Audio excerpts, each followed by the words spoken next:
hidayah. Masalah hidayah itu adalah wewenang mutlak Allah Subhanahu wa taala. Nabi kita Muhammad itu tidak mampu untuk membawa pamannya sendiri. Segala upaya sudah dilakukan, sudah diusahakan. Namun apa? Ya wis, kata Allah, innaka la tahdi man ahbabta walakin Allah yahdi may yasha. Engkau Muhammad tidak bisa memberikan hidayah kepada seseorang yang engkau sukai. Maksudnya hidayah di sini adalah hidayah iman. Walakin Allah yahdi may yasha. Hidayah keimanan itu adalah kehendak Allah Subhanahu wa taala. Di tanggung jawab kiai itu ya sangat berat, dan usaha ini insya Allah akan mudah bagi para kiai-kiai yang memiliki hati yang ikhlas demi mencerdaskan umatnya. Dan memang ikhlas di sinilah yang memang agak sulit ya. Tapi insya Allah saya yakin semua kiai itu titik keikhlasan itu pasti punya, bahwasanya mendidik umat ini adalah lahan untuk akhirat nanti.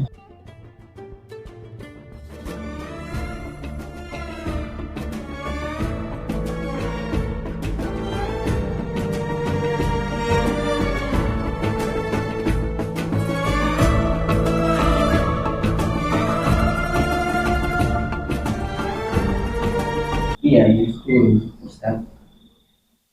Seberapa besar untuk menyadarkan orang-orang awam yang kebetulan terjebak dari doktrin-doktrin yang seperti itu? Ya, jadi tentu sebagai kiai atau tokoh masyarakat, tokoh agama ya mereka memiliki tanggung jawab yang sangat besar untuk memberikan ilmu yang benar kepada masyarakatnya, terutama kepada murid-muridnya. Itu yang harus ditanamkan itu adalah syariat Islam itu yang benar seperti ini, berdasarkan dalil ini. Jadi kiai itu memiliki kewajiban menjelaskan Islam itu kepada umatnya itu dengan ditekankan bahwasanya masyarakat itu harus ngerti dalil. Maksudnya meyakini amalan-amalan itu tidak cukup kata si fulan, kata kiai ini, tidak. Tapi kiainya itu benar-benar, yang benar itu adalah demikian-demikian berdasarkan dalil. Wahai masyarakatku, jadi kalau kalian itu ngaji, apalagi mendengar keyakinan-keyakinan atau amalan-amalan, kalau bisa kalian itu harus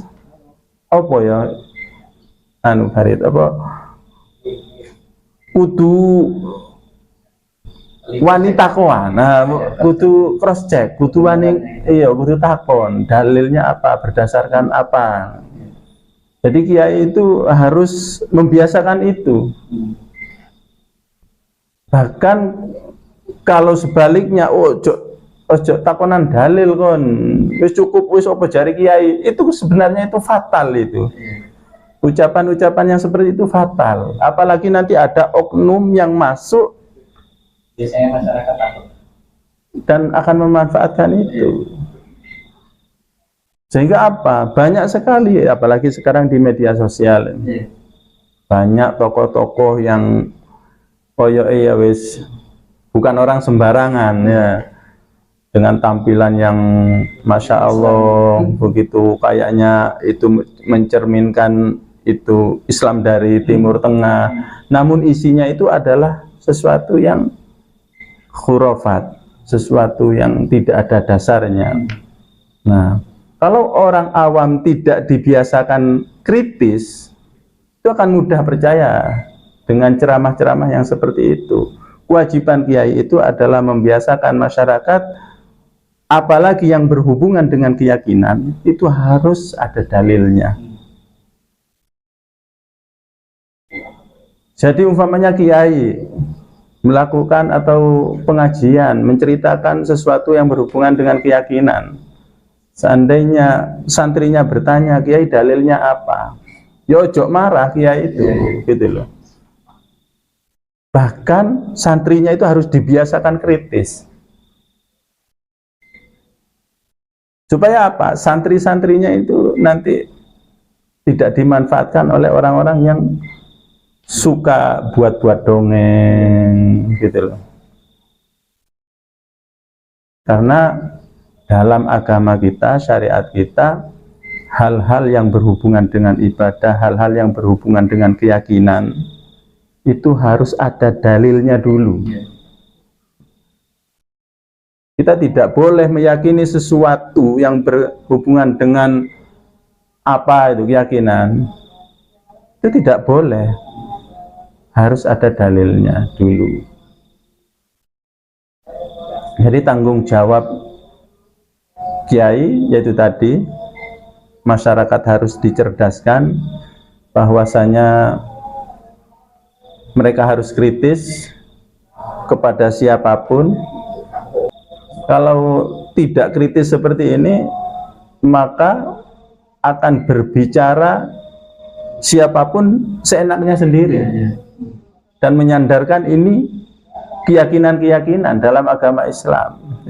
Itu sebenarnya yang merusak agama kita. Itu sebenarnya yang akan merusak tatanan masyarakat awam. Jadi kalau masyarakat atau santri-santrinya kiai itu kritis, insya Allah orang-orang itu tidak berani untuk apa ya, untuk neko-neko, untuk macam-macam, untuk membuat dongeng. Ya kayak seperti tadi saya lihat di Facebook itu, ada seorang tokoh di pengajiannya menceritakan bahwasanya kalau seorang wali hadir di pemakaman jenazah, kemudian satu rambutnya itu jatuh di pekuburan itu, maka semua ahli kubur di situ akan mendapatkan syafaat. Apalagi yang memiliki rambut itu dari wali-wali golongan mereka. Nah, kayak gini ini mana dalilnya gitu. Padahal Islam itu sudah sempurna. Allah mengatakan al-yauma akmaltu lakum dinakum. Hari ini sudah aku sempurnakan bagi kalian agama kalian. Terutama masalah keyakinan. Jadi ya itu tadi, kembali lagi, kiai itu perannya sangat besar untuk menjelaskan kepada umat. Syariat Islam ini adalah agama yang mudah. Innad dina yusrun. Agama itu mudah. Dan apapun dalam masalah akidah pun, orang awam pun akan bisa paham terhadap akidah Islam. Tapi dengan catatan kiai yang menjelaskan hal itu.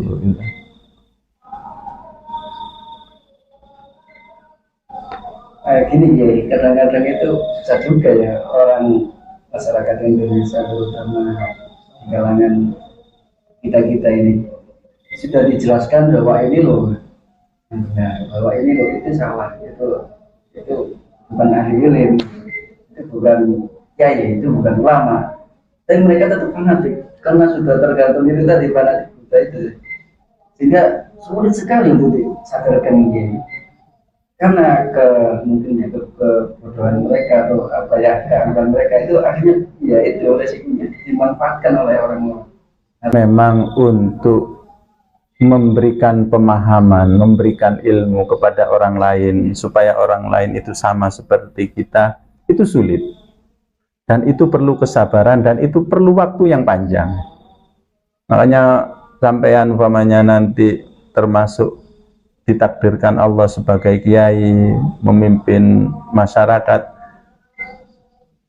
harus benar-benar sabar. Karena untuk merubah keyakinan seseorang itu tidak mudah, itu perlu waktu dan perlu kesungguhan. Makanya seorang kiai, seorang tokoh itu harus sabar dalam memberikan wawasan kepada masyarakat, terutama masyarakat awam, harus ekstra sabar. Adapun ditolak kayaknya sulit, ya itu wis ya resiko, dan memang seperti itu. Maka saya pun bilang kepada teman-teman dai yang lain itu pun juga seperti itu.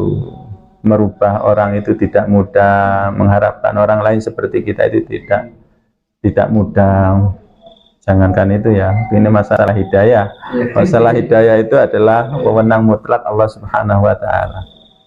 Nabi kita Muhammad itu tidak mampu untuk membawa pamannya sendiri.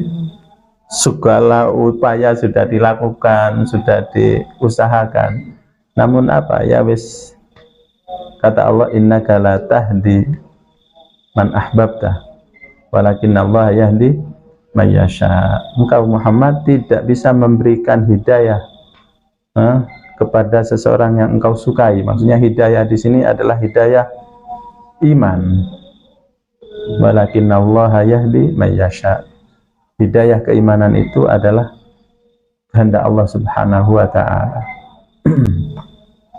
Ya seperti itu, Farid. Jadi tanggung jawab kiai itu ya sangat berat, dan usaha ini insya Allah akan mudah bagi para kiai-kiai yang memiliki hati yang ikhlas demi mencerdaskan umatnya. Dan memang ikhlas di sinilah yang memang agak sulit ya, tapi insya Allah saya yakin semua kiai itu titik keikhlasan itu pasti punya, bahwasanya mendidik umat ini adalah lahan untuk akhirat nanti. Ya insya Allah seperti itu.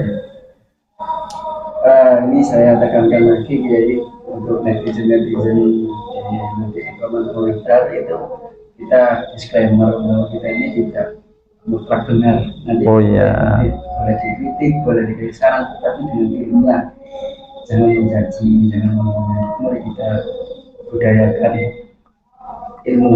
Ya. Budayakan tidak cocok langsung.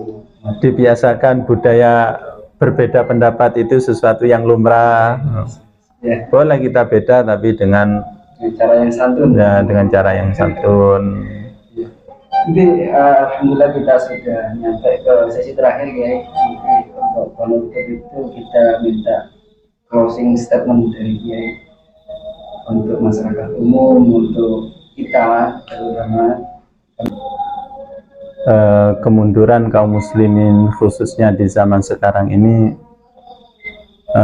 dari segi ekonomi, politik, sains dan yang lainnya itu adalah dampak, sebenarnya dampak dari sesuatu yang sangat penting yang mereka tinggalkan. Apa itu? Adalah keimanan dan amal soleh. Jadi umat Islam itu pasti akan menjadi umat yang terdepan dalam segala apapun, dengan syarat tadi di dalam ayat tadi itu adalah sebenarnya keimanan. Keimanan itulah yang terpenting sebab kemajuan umat, dan ini sudah dilakukan oleh generasi terbaik, generasi sahabat, tabi'in dan tabi'ut tabi'in. Di generasi inilah umat Islam itu benar-benar ada di depan dalam urusan apapun.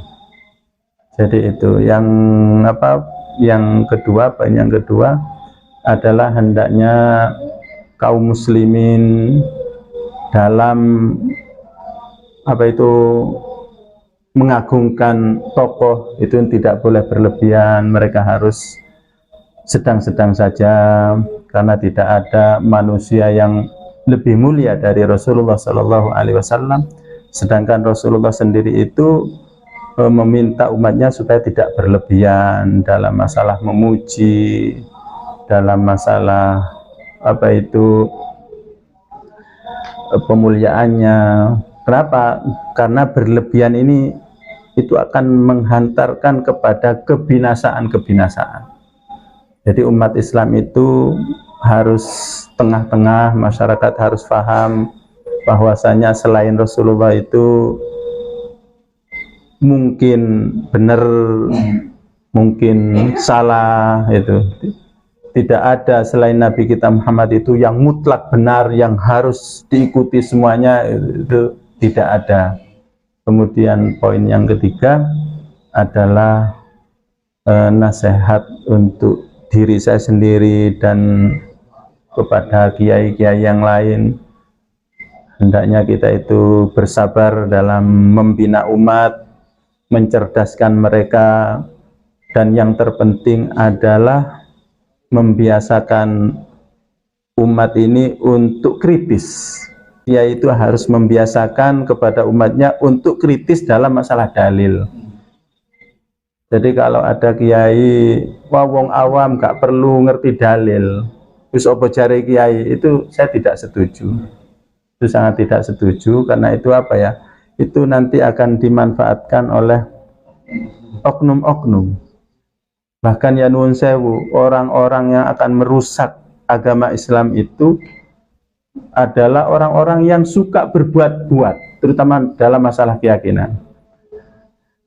Apa itu kerusakan yang terjadi di generasi sahabat itu disebabkan karena ada orang yang apen-apen masuk Islam, itu seperti Abdullah bin Saba al-Yahudi, ingin menghancurkan umat Islam secara langsung tidak mungkin, sehingga dia masuk ke dalam baju Islam, kemudian apa? Memunculkan keyakinan-keyakinan.